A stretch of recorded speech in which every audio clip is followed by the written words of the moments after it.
Leaving the lofty heights of Kronplatz behind, we begin our journey south, dropping into a landscape that feels carved by time itself. The road winds in a graceful rhythm, broad curves melting into straightaways, each bend revealing something new.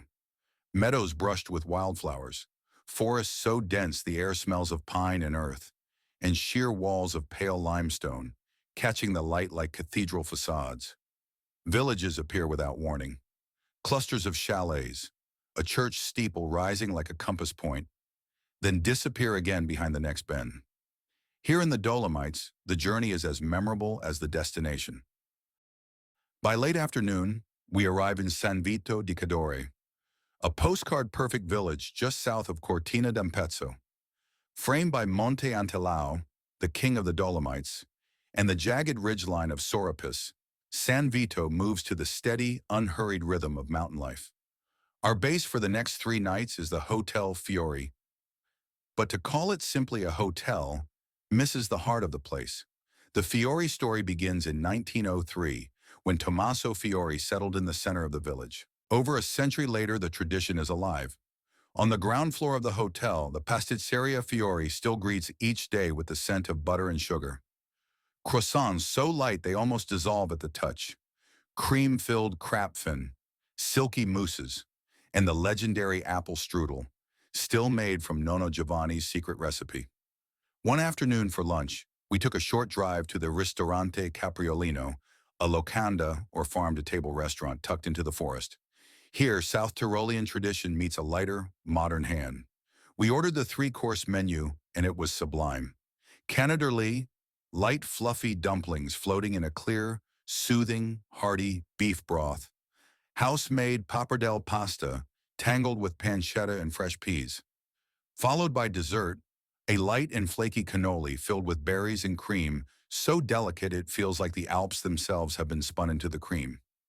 Outside, tall pines sway in the late-day breeze. The air smells faintly of wood smoke. The light dapples with rays of sunshine illuminating the majestic skies. But the crown of our stay lies ahead. Our journey to the Tre Cime Lavaredo National Park. The road climbs into the high Dolomites, and before we reach the park itself, it gifts us one of the most breathtaking sights in the region. Lake Misurina. Its turquoise waters are perfectly still, a flawless mirror for the peaks above. Dark pines line the shore, and the village sits quietly at the water's edge, as though time here moves a little slower.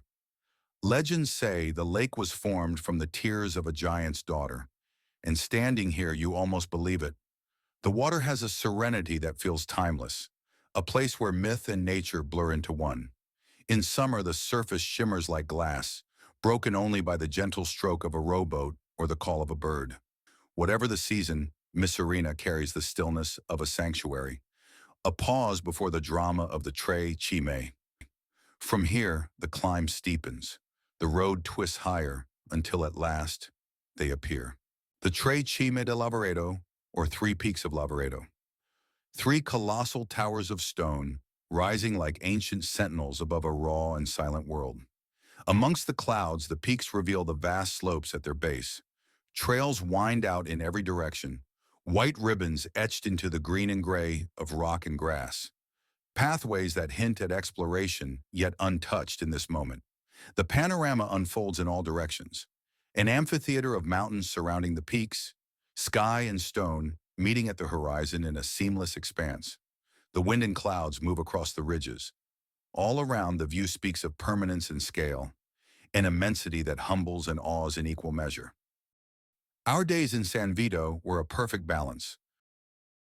The warmth of a family-run hotel with a century-old pastry tradition, the pleasure of discovering a meal in a forest clearing, and the timeless grandeur of the Dolomites' most iconic peaks.